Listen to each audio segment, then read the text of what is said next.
네, 여러분 안녕하십니까. 3월 1일 3.1절 아침입니다. 기민년 3월 1일 정오 터지자 밀물 같은 대한독립만세 3.1절 노래가 떠오릅니다. 학창시절에 참 많이 불렀던 노래인데요.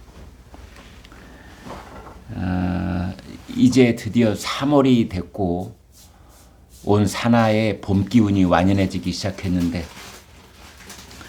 나라의 운명이 어느 쪽을 향하고 있는 건지, 우리나라의 국운이 정말 또 한 번 도약을 하기 위한 좋은 지도자를 예비하고 있는 것인지, 아니면 정말 단군 이래 한 번도 보지 못했던 희대의 인물이 대통령이 될 가능성이 있는 건지, 여러 가지 착잡한 마음이 드는 3.1절 아침입니다.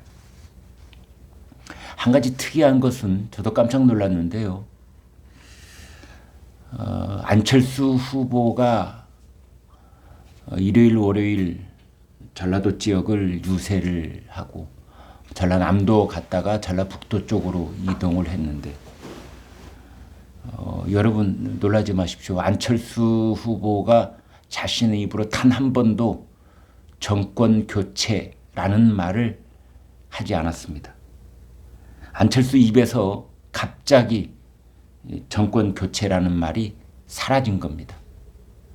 이제 이것을 왜 이상하게 바라보느냐 하면은, 국민의당 안철수 후보는 대선에 출마할 때부터 자신이 출마하는 그 출마의 명분을 정권 교체에 두었던 사람입니다. 정권 교체 네 글자. 그런데 그 말이 이제 선거 투표일 막바지에 다가가면서 갑자기 입에서 사라진 겁니다. 그래서 안철수 후보를 지지했던 임명진 전 자유한국당 비대위원장이 지지를 철회해야 한다, 이렇게 또 기자회견을 했습니다. 정권 교체가 우선이기 때문이다. 이제 그런 변화들이 생기기 시작하고 있습니다. 안철수 후보는 그 부인 김미경 씨하고 함께 유세를 돌고 있습니다.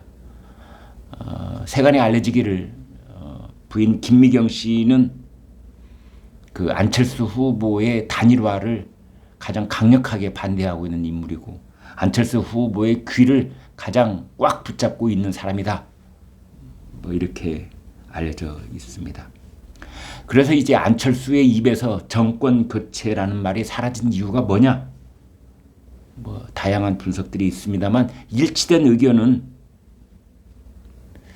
안철수가 최근 들어서 민주당보다는 윤석열을 더 밀쳐내고 있다. 노골적으로 말씀드리면 이재명보다는 윤석열에게 더 거리를 두고 있다. 이제 그런 분석이 다 나오고 있는 겁니다. 더더군다나 안철수는 바른미래당을 만든 것에 대해서 사죄드린다 라는 발언을 했습니다. 바른미래당은 여러분 기억하시는 것처럼 국민의당과 바른정당을 합해서 만든 바른미래당입니다. 그런데 그때 그 특징이 뭐냐?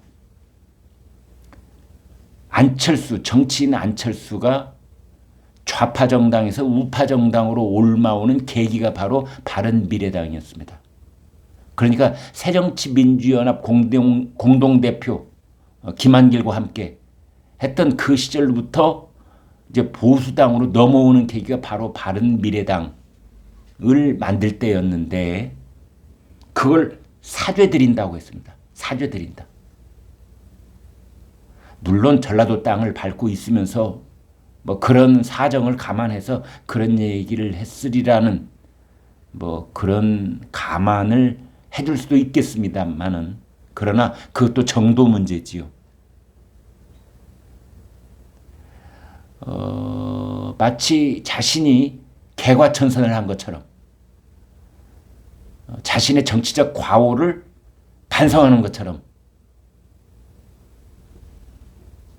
결국 국민의힘과 정통 보수야당인 국민의힘과 윤석열과 선을 긋는 그런 모양새를 꺼리낌없이 하고 있는 겁니다.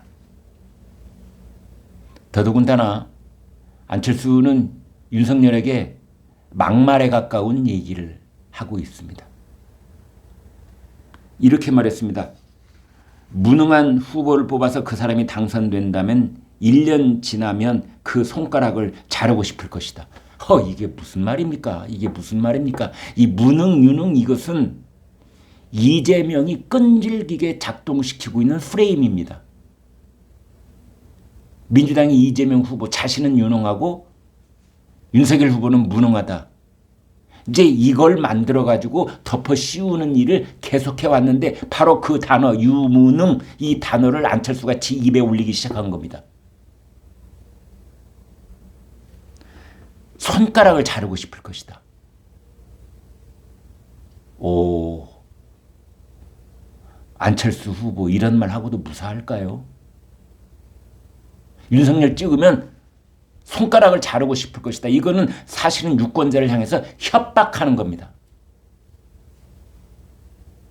안철수가 원래 이런 사람이었습니까? 제가 원래 모르고 있었나요? 이런 측면을.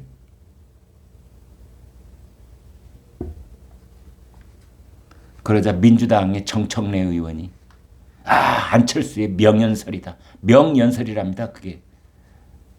윤석열 찍으면 1년 지나서 손가락을 자르고 싶다고 한 그 안철수의 말이 명연설이랍니다. 정청래가 하는 말이.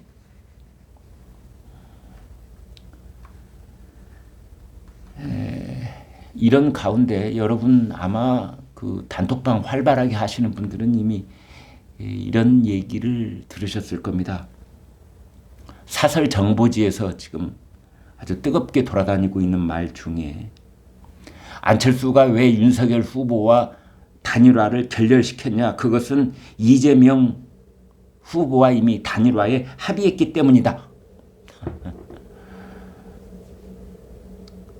저도 그런 찌라시를 믿고 싶지는 않습니다.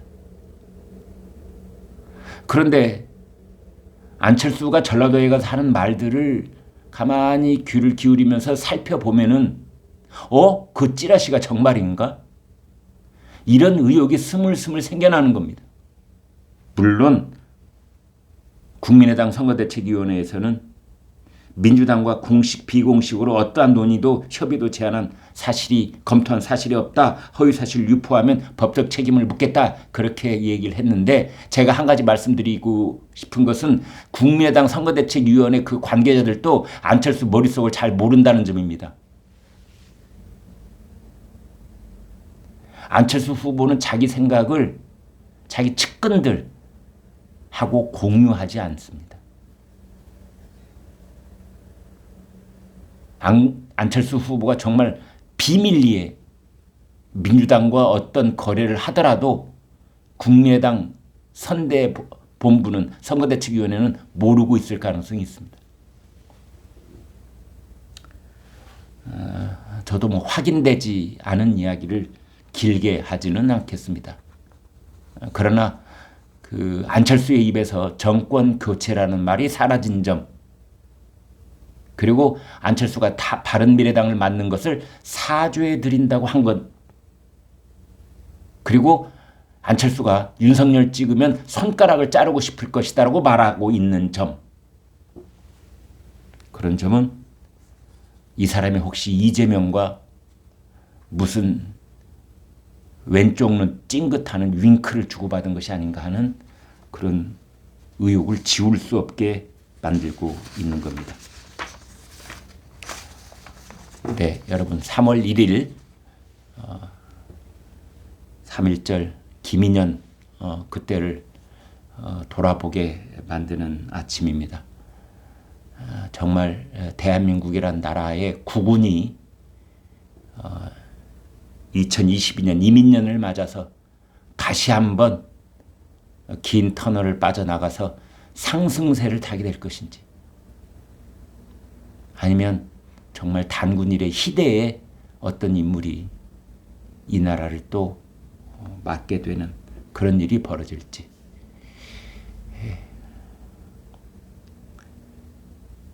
매우 진지하고 그리고 걱정스러운 마음으로 오늘 아침 여러분께 최근의 변화를 말씀을 드렸습니다. 네, 구독, 좋아요 부탁드리겠습니다. 고맙습니다.